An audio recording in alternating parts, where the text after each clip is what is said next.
Hi everyone, my name is Dr. Downing and I teach ENG/WRI 100, which is reading and writing in the professions. And we're off to a good start this semester, and we're entering into the segment on rhetoric, where we're talking about how language is used in a variety of ways, and even stretches beyond the boundaries of persuasion, into really an analysis of how language is used all around us, how it is constructed and deconstructed. So if I can offer you some insight into the class, basically the idea is to provide students with exposure to a variety of styles or genres of writing. And if I can bring up my screen share here for you. Okay, I can zoom in. So what I'm after here in terms of content is we hold regular discussions in class, and then there are responses, and that's what's listed here. Students then, once I read those responses, I generate additional material. I pull from that to generate conversation in the classroom. So it provides this dialogue, which is in itself a rhetorical term, and we move forward there. Everyone's going to do a nonfiction piece, which is going to be autobiography. And then I've got it broken into students being able to pick writing assignments, technical writing or journalism or public relations. And then on the other hand, you can do some picks in the creative writing area, poetry or script writing or short fiction. I broke it down this way because, I want students to get some background in informational style writing, which is the tech, journalism, public relations. And I also want them to get some background in creative writing, which is poetry, short fiction. And then I have been talking to the class, and I found out that there are several students who want to be script writers. So I figured I'd open the door to that as well.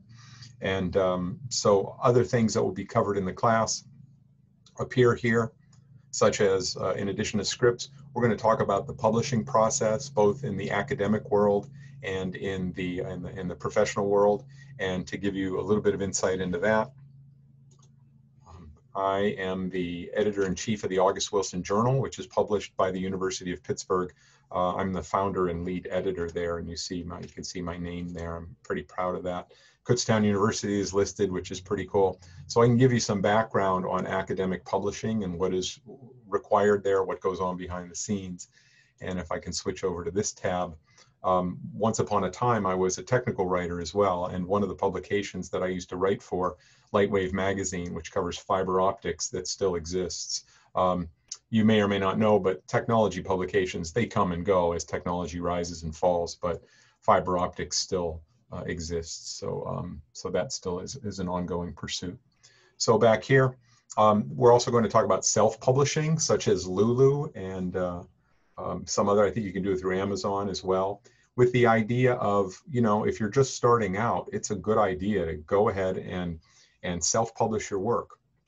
You can post it to Lulu, and you can actually build a book, and then you can purchase a few copies, and it's dirt cheap, depending on how you price it.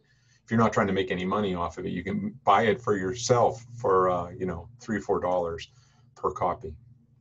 We'll talk about reports like business reports, white papers, which typically explain concepts like new and emerging concepts, like what is the internet, for example, or what is a smartphone.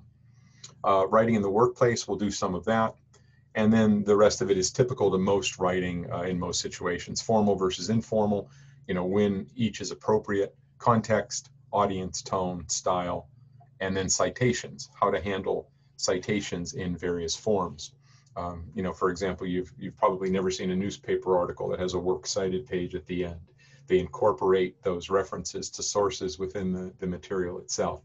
Whereas if you're doing a paper for literature class, you've got a works cited page at the end, those kinds of things. So that is a quick summary of what we do in reading and writing for the professions. So I hope to bump into you sometime, and thanks.